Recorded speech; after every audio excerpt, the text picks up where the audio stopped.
इसी संसद सत्र में इस्तीफा देने वाले थे चंद्रशेखर। फिर संभल की इस मां ने ऐसा क्या कह दिया कि उन्हें बदलना पड़ा अपना फैसला।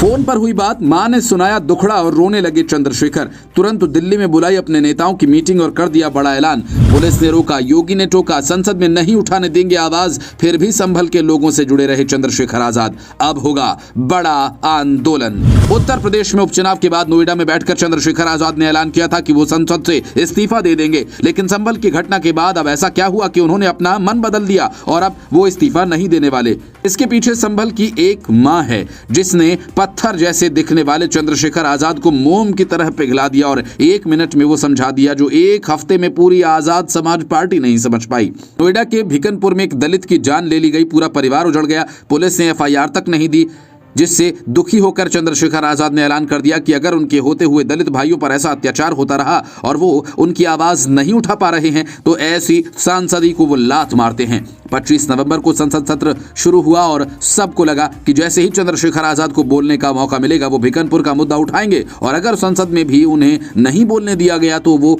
सांसदी से इस्तीफा दे देंगे। लेकिन फिर संभल में बवाल हुआ और कई बच्चों की जान चली गई। उनके परिवार वालों से मिलने के लिए चंद्रशेखर आजाद निकले तो हापुड़ में ही पुलिस ने उन्हें रोक लिया और आगे नहीं जाने दिया।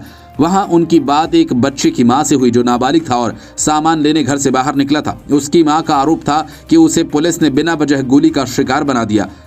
उसी मां की बात सुनकर चंद्रशेखर आजाद ने अपना फैसला बदल दिया, क्योंकि उनको समझ आ गया कि अगर अपने लोगों को इंसाफ दिलाना है तो पद पर रहना बहुत जरूरी है, वरना अगर वो सांसद नहीं होते तो पुलिस किसी कीमत पर पीड़ित परिवार से उनकी बात नहीं होने देती। चंद्रशेखर आजाद हमेशा कहते हैं कि सत्ता की चाबी ही ऐसी चाबी है जो आपके उत्पीड़न को रोक सकती है। काशीराम भी यही कहा करते थे और इसलिए उन्होंने BSP का गठन किया। उनके ही नक्शे कदम पर चलकर चंद्रशेखर आजाद ने आजाद समाज पार्टी बनाई और अब संसद में एक बुलंद आवाज बन रहे हैं। संसद के इस शीतकालीन सत्र में चंद्रशेखर आजाद नोएडा का भिकनपुर कांड लेकर आए थे, लेकिन संभल में हुई घटना ने उन्हें झकझोर कर रख दिया। अब उनका फोकस संभल और भिकनपुर दोनों पर है। समाजवादी पार्टी भी अपने नेताओं को बचाने के लिए संभल पर चर्चा करने की कोशिश करेगी और उसके पास ज्यादा सांसद की ताकत भी है। वो इस वक्त सांसदों के हिसाब से देश में 3रे नंबर की पार्टी है।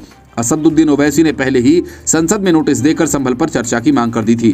चंद्रशेखर आजाद ने पहले न्यायिक जांच की मांग की थी और अब संसद में लोगों की आवाज बन रहे हैं जिनकी जान इस घटना में गई। आप भी कमेंट करके बता सकते हैं कि चंद्रशेखर को क्या सांसदी से इस्तीफा दे देना चाहिए या फिर संसद में बने रहकर लोगों के लिए काम करना चाहिए।